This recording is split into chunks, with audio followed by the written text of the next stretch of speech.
అలాగే welcome to the review of the movie Toofan acted by Vijay Antony garu and Megha Akash గారు. రివ్యూలోకి వెళ్ళే ముందు ఒక్క విషయం కూడా కారణం, మన ఛానల్ సబ్స్క్రైబ్ చేసుకోకపోతే ఇప్పుడే సబ్స్క్రైబ్ చేసుకోండి, పక్కన బెల్ ఐకాన్ ఆల్లో పెట్టుకోండి. నా ఫర్దర్ వీడియోస్ మిస్ అవ్వకుండా చూడొచ్చు. చాలా మంది చూస్తున్నారు కానీ సబ్స్క్రైబ్ చేసుకోవట్లేదు. So please try to subscribe, click the bell icon also. అలాగే నేను ఒక కోర్స్ క్రియేట్ చేసిన విషయం మీకు అందరికీ తెలిసిందే కదా, how to become a successful YouTuber and master in YouTube అని. అయితే ఆ కోర్స్ యొక్క స్టార్టింగ్ ప్రైస్ యాక్చువల్గా 3000 రూపీస్ పెట్టడం జరిగింది, అంటే 2999 అయితే పెట్టాను.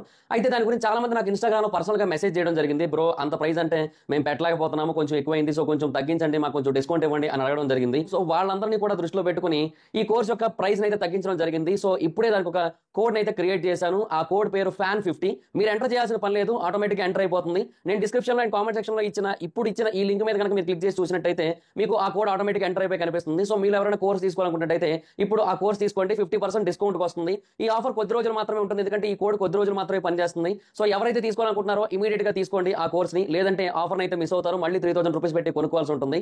అండ్ ఎవరైతే ఈ యాడ్ ని చూస్తున్నారో వాడు కూడా కింద కామెంట్ సెక్షన్ లో FAN50 అని కామెంట్ చేయండి, ఎందుకంటే ఈ యాడ్ ని ఎంత మంది చూస్తున్నారో నేను తెలుసుకోవాలనుకుంటున్నాను. సో అందుకని ఇంట్రెస్ట్ ఉన్న వాళ్ళు డిస్క్రిప్షన్ లో అండ్ కామెంట్ సెక్షన్ లో దీని యొక్క లింక్ అయితే ఉంటుంది, ఇమీడియట్ గా దాని మీద క్లిక్ చేసి కోర్స్ తీసుకోండి. ఈ ఆఫర్ కొద్ది రోజులు మాత్రమే, గుర్తుపెట్టుకోండి. అండ్ ఇంకా తుఫాన్ సినిమా గురించి చెప్పాలంటే అంతేం లేదు, అంటే చాలా డిసప్పాయింటింగ్గానే వెళ్తుంటుంది సినిమా. మూవీ లెంత్ ఎగ్జాక్ట్గా ఐడియా లేదు, 2 గంటల 10 నిమిషాలు ఎంతో ఉంది నాకు తెలిసి, ఎందుకంటే 10:30కి షో స్టార్ట్ అయింది, ఇంటర్వెల్తో కలిపి 12:52కి సినిమా అయితే ఎండ్ అయింది. సో మ్యాక్సిమం ఒక 2 hours 10 minutes ఉంటుంది మూవీ. ఆ 2 గంటల 10 నిమిషాల సినిమాలో ఆ లాస్ట్ 10 నిమిషాలు తప్ప మిగతా 2 గంటల సినిమా అసలు ఏం ఉండదు. అసలు ఆ లాస్ట్ 10 నిమిషాలు బాగుంటుంది, క్లైమాక్స్ పోర్షన్ చాలా బాగుంది. అంటే అక్కడ ఒక ఎమోషనల్ టచ్ ఉంటుంది, మంచి ఎక్స్ప్లెనేషన్స్ ఉంటాయి, ఒక మంచి డిస్కషన్ ఉంటుంది, అదంతా కూడా బాగా అనిపించింది.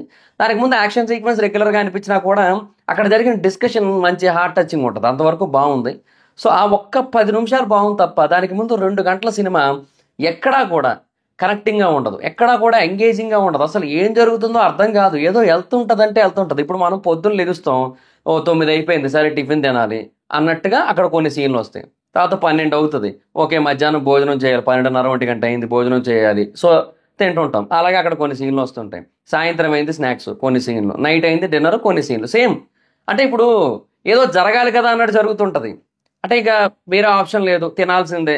ఇక తినకపోతే ఇంకా మనం బతకలేము, చచ్చిపోతాం కదా. సో అలాగే సినిమా కదా, సినిమా అంటే ఖచ్చితంగా మరి సీన్లు ఏవో ఒకటి ఉండాలి కదా, సో ఏవో ఒకటి పెట్టేద్దాం. అలాగే ఉంటుంది సినిమా, ఏదో తీశారు, ఏదో చూశాను, ఏదో విన్నాను అన్నట్టే ఉంటుంది సినిమా తప్ప ఎక్కడా కూడా అసలు ప్రాపర్ కనెక్టివిటీ ఉండదు. స్టార్టింగ్ నుంచి కూడా హీరోకి ఏదో పెద్ద ఫ్లాష్ బ్యాక్ ఉంది, ఒక పెద్ద ఇంటెన్స్ స్టోరీ ఏదో ఉందన్నట్టు చూపిస్తారా, తర్వాత కట్ చేస్తే ఆ స్టోరీ గురించి ఎక్స్ప్లెయిన్ చేసే చోట మినిమం ఏమంటారు క్లారిటీ కూడా ఇవ్వకుండా ఏదో చిన్న పాయింట్ ఒకటి చెప్పేసి ఒక వర్షం పడింది అయిపోయింది మొత్తం, అంతే. ఇలాగే ఉంటుంది మొత్తం అంతా కూడా. ఒక యానిమేషన్ సీన్స్ ఏవో ఒక 3-4 చూపిస్తారు, ఆ రోజు వర్షం పడకపోయింటే బాగుంటుంది అది అని చెప్పి అయిపోయింది. అసలు అది ఏందో అంతసేపు దాని గురించి నువ్వు క్యారీ చేస్తూ వచ్చిన తర్వాత దాన్ని అంత తేలిగ్గా అసలు ఏదో తీసి పడేసినట్టు చెప్పేస్తే అసలు ఏమై ఎందుకు ఇలా చేశారు ఎంతసేపు అనే ఫీలింగ్ వచ్చింది. సో అసలు ఎక్కడా కూడా బాగాలేదు. సో ఆ లవ్ స్టోరీ ఏదో ఉన్నట్టు అనిపిస్తుంటుంది, లాస్ట్కి అది కూడా తేలిపోయింది.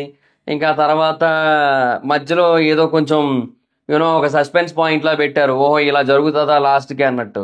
కానీ తీరా లాస్ట్కి వచ్చిన తర్వాత అది జరగకుండా చేసేసి వేరేది ఇంకోటి ఏదో పెట్టేసి పార్ట్ 2 కంటిన్యూషన్ పెట్టారు.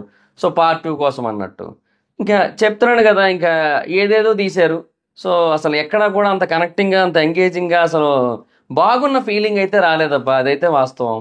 సో బేసిక్గా ఆ లవ్ స్టోరీ అంత కనెక్టింగ్గా ఉండదు, హీరో ఫ్లాష్ బ్యాక్ కనెక్టింగ్ ఉండదు, ప్రజెంట్ జరుగుతున్న సీన్స్ కనెక్టింగ్ ఉండవు, ఏదో తీశారు, ఏదో వెళ్తుంటుంది సినిమా, అంతే అలాగే ఉంటుంది. సో అందువల్ల ఎక్కడా కూడా అసలు ఏమంత బాగా ఉన్న ఫీలింగ్ అయితే రాలే. సో సినిమా పెద్ద అసలు ఏం లేదు, అసలు ఏం లేదు, పెద్దగా కూడా కాదు, అసలు ఏమీ లేదనే చెప్పాలి.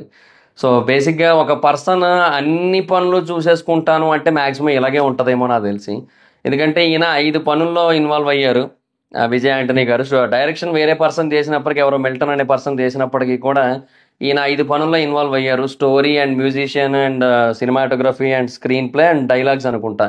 సో ఈ 5 ఆయనే చూసుకున్నారు. సో అక్కడ దెబ్బ అయిపోద్ది, క్వాలిటీలో కాంప్రమైజ్ అయిపోతారు అండ్ అంతగా ఫోకస్ చేయలేరు అన్నిటి మీద కూడా. సో నాకు తెలిసి అదే జరిగింది. సో అసలు అంత ఏమి లేదనే చెప్పాలి. సో చాలా బ్యాడ్ స్టోరీ అని చెప్పొచ్చు, అదనమాట matter. So that's guys. And ఆర్టిస్టుల పర్ఫార్మెన్స్ విషయానికి వచ్చినట్టయితే బాగానే చేశారు వాళ్ళకి ఇచ్చిన మేరకు. బట్ వాళ్ళ క్యారెక్టరైజేషన్స్లో కూడా క్లారిటీ ఉండదు. హీరో క్యారెక్టరైజేషన్ మొదటి నుంచి అలా ఎందుకు ఉంటున్నాడు అనే దానికి సరే ఏదో రీజన్ ఉంటుంది అన్నట్టుంటే లాస్ట్కి వచ్చరికి ఆ రీజన్ చాలా సింపుల్గా తేల్చి పడేస్తారు. ఓ వర్షం కురిసిన రాత్రి అన్నట్టు. ఇంకా అది బాలే. మేఘా ఆకాష్ కూడా ఉన్నారు కానీ ఆవిడకి అంత ఇంపార్టెంట్ రోల్ ఏం కాదు. ఏదో కొద్దిసేపే కనబడుతుంది ఆవిడ. అండ్ ఉన్నంతసేపులో కూడా ఆవిడ పెద్దగా పర్ఫామ్ చేసే స్కోప్ ఏమి రాలేదు ఆవిడకి. ఇంకా సపోర్టింగ్ యాక్టర్స్ చాలామంది ఉన్నారు. శరత్ కుమార్ గారు, సత్యరాజ్ గారు వీళ్ళందరూ ఉన్నారు. ఇంకెవరో పెద్ద ఆయన అన్నారు. ఆ పెద్ద ఆయన ఎవరినో చూపించలేదు. ఆ పెద్ద ఆయన మేబీ పార్ట్ 2లో వస్తాడేమో. అంటే పార్ట్ 2 కోసం వదిలేరని చెప్పే కదా. బట్ పార్ట్ 2 రాదు, ఆయన రాడు. సో ఇంకా అది పరిస్థితి అనమాట. ఇంకంటే ఏం లేదు సినిమాలో అసలు. ఎందుకు అలా తీశారు ఇంక వాళ్ళకే తెలియాలి. ఇంక డైరెక్షన్ విషయానికి వచ్చినట్టయితే డైరెక్టర్ కూడా ప్రాపర్గా హ్యాండిల్ చేయలేకపోయారేమో అనిపించింది ఆ కథని. సో మేబీ అంటే ఒక పాయింట్ అయితే ఉంది. ఇప్పుడు ఎక్కడి నుంచో వచ్చిన ఒక పర్సన్ అక్కడ కష్టాలు తీర్చడం అనే కాన్సెప్ట్ ఉంది, బాగానే ఉంది అంతవరకు. కాకపోతే దాన్ని ఎంగేజింగ్గా ప్రజెంట్ చేయాలి, అది చేయలేకపోయారు. ఆ తర్వాత కథ స్టార్ట్ అయిన తర్వాత ఏదైతే టెంప్లెట్ ఉందో సినిమా వెళ్ళే విధానం, అది రెగ్యులర్ ప్యాటర్న్. ఇంకా మనకి కావాల్సిన వాళ్ళ కష్టాలు రావడం, ఆ కష్టాలను హీరో తీర్చడం. సో అది వావ్ అని అనిపించేలా తీసుంటే ఓకే, అలా లేదు. సో అది వచ్చిన ప్రాబ్లం అంతా కూడా. సో అందువల్ల డైరెక్షన్ కూడా ఫెయిల్ అయినట్టే. అండ్ ఇక సాంగ్స్ అండ్ బీజిఎం విషయానికి వచ్చినట్టయితే సాంగ్స్ అయితే ఇంకా తమిళ ఫ్లేవర్లోనే ఉన్నాయి. అది మనకు అంత అద్భుతంగా ఏమనిపించలే. లాస్ట్లో ఒకటి ఉంటుంది కొంచెం కొంచెం పవర్ఫుల్గా అనిపిస్తుంది. అది కొంతవరకు ఓకే, ఎక్కువసేపు ఉండదు. అది ఉన్నంత వరకు పర్లేదు. బీజిఎమ్స్ అయితే మాత్రం అంత ఇంప్రెసివ్గా అయితే ఏం లేవు. అసలు బీజిఎమ్స్ వల్లే సగం సీన్స్ డల్ అయ్యేమో అనిపించింది. అంటే ఎక్కడ కనెక్టింగ్గా లేవు బీజిఎమ్స్ ఏవి కూడా. సో దానివల్ల అవి కూడా అంత ఇంప్రెసివ్గా ఏం అనిపించలేదు. సో అదనమాట పరిస్థితి. సో ఓవరాల్గా ఆల్మోస్ట్ ఎవ్రీ ఆస్పెక్ట్లోని కూడా మూవీ ఫెయిల్ అయింది ఎక్సెప్ట్ ద క్లైమాక్స్. ఆ క్లైమాక్స్ ఒక్కటి బాగుంది, ఆ 5-10 నిమిషాలు. దానికి ముందు యాక్షన్ సీక్వెన్స్ కూడా రెగ్యులరే. అదేదో తుపాకీ సీన్ యాక్షన్ సీక్వెన్స్ చూసిన ఫీలింగ్ వస్తుంటుంది, క్లైమాక్స్ సీక్వెన్స్ ఫైటింగ్ అనేది. సో అదొక్కటి తప్పిస్తే బట్ ఆ చివరిలో జరిగిన డిస్కషన్స్ బాగుంటాయి, ఆ మాటలు, అక్కడ జరిగిన మూమెంట్స్ అవన్నీ బాగుంటాయి అనమాట. సో అంత అక్కడ కొంతమంది రావడం అన్నీ బాగుంటుంది. బట్ ఆ 10 నిమిషాల కోసం ముందు 2 గంటలు భరించాలంటే కష్టమే కదా. సో అదే వచ్చిన ప్రాబ్లం. సో అందుకే మూవీ అయితే మాత్రం అంత గొప్పగా ఏం లేదని చెప్పాలి. సో చాలా అంటే చాలా బిలో యావరేజ్ మూవీ ఇది. సో సోది లేకుండా ఒక ముక్కలో ఈ తుఫాన్ సినిమా గురించి చెప్పాలంటే ఇది తుఫాన్లోనే కొట్టుకుపోద్ది, అదనమాట పరిస్థితి. అండ్ ఇక ఈ మూవీకి జనరల్ మూవీ రేటింగ్స్ ప్రకారంగా నేను ఇచ్చే రేటింగ్ అయితే I will give 2/5. So that's it guys, this the review. Video కనుక మీకు నచ్చినట్టయితే లైక్ చేయండి, వీడియో షేర్ చేయండి. ఇప్పుడు కారణం మన ఛానల్ సబ్స్క్రైబ్ చేసుకోకపోతే ఇప్పుడే సబ్స్క్రైబ్ చేసుకోండి.